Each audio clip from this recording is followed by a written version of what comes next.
Here come the sirens. An explosion and fire rattles a senior living community in Aurora.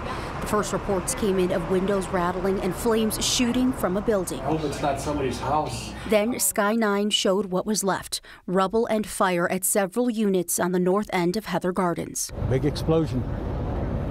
Shook my house, and I thought something hit the back of my house. Tonight, what we're learning about the explosion and a security notice that warned of a gas leak just a few days ago. Neighbors also reported smelling gas today, shortly before the blast shook their homes. Investigators say the fire that followed was clearly at least fueled by a gas leak.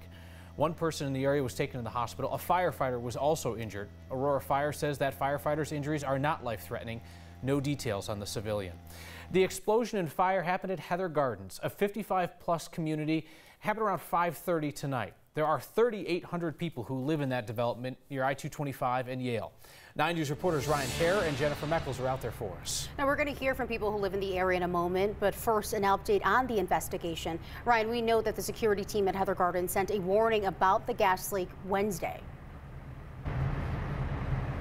About a major gas leak is what they told residents on Wednesday. And just in the last couple of hours, we received that email that also warned those residents not to light any matches or lighters or candles. We'll show you that email and talk about it again in just a second.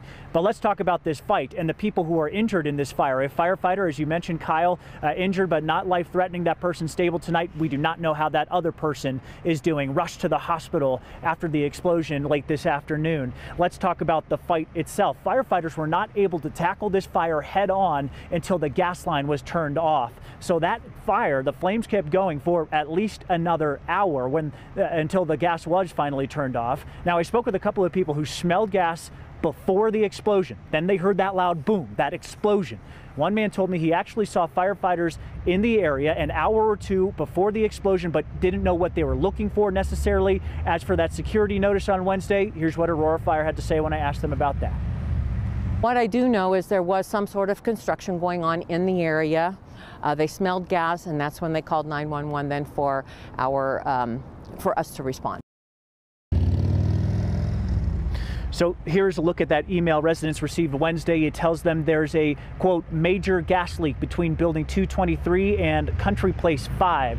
That's one of the clusters of homes here, which is about 1,000 feet from the cluster where tonight's fire happened, Country Place 4. We have asked the Aurora Fire Department about whether or not they were here on Wednesday, whether or not they were here before the explosion today. We also have asked Heather Gardens about this as well. Nobody has been able to answer our questions about that security email. It is highly unlikely that we are going to get a specific cause of this fire tonight, but it is safe to say that gas kept the fire going. There is an investigation that needs to take place to figure out what sparked it.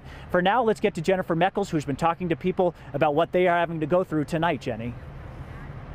Thanks there, Ryan. So a lot of people today telling the same story, right? They could smell the gas. We talked to people who were in and around the area tonight, busy Friday night, maybe coming home from work, maybe just in and around their yards. All the same story. I smelled the gas and then I felt the boom. One woman told me she was driving past this complex just on her way home from dinner with her windows up in her car. She could still smell the gas earlier this evening. We talked to a few people. They don't live in the complex, but they're nearby neighbors, and this is what they experienced tonight. I was coming down Yale when I started to smell that strong odor of gas, like a massive gas leak, and I thought this doesn't smell right.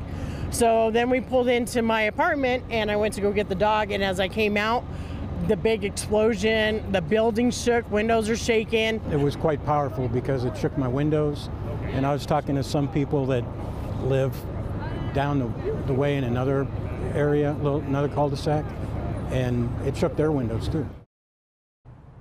Emergency officials tell us that first responders had been going door to door to evacuate people from their homes who live near where the fire was. And the place where all those people were gathering was the clubhouse here at Heather Gardens. It's in the same vicinity of this complex, but we're told by first responders it's far enough away that it was still safe. And tonight we were told that any of the displaced residents, they can call the clubhouse and find out if they can go back to their home or not. That is a question they can get an answer from the clubhouse themselves. Also, first responders tell us Red Cross will be here tonight helping people who are out of their house. And we know that some of those residents have questions about the gas leak email on Wednesday because we are hearing from them tonight. All right, Jennifer, thank you. Absolutely.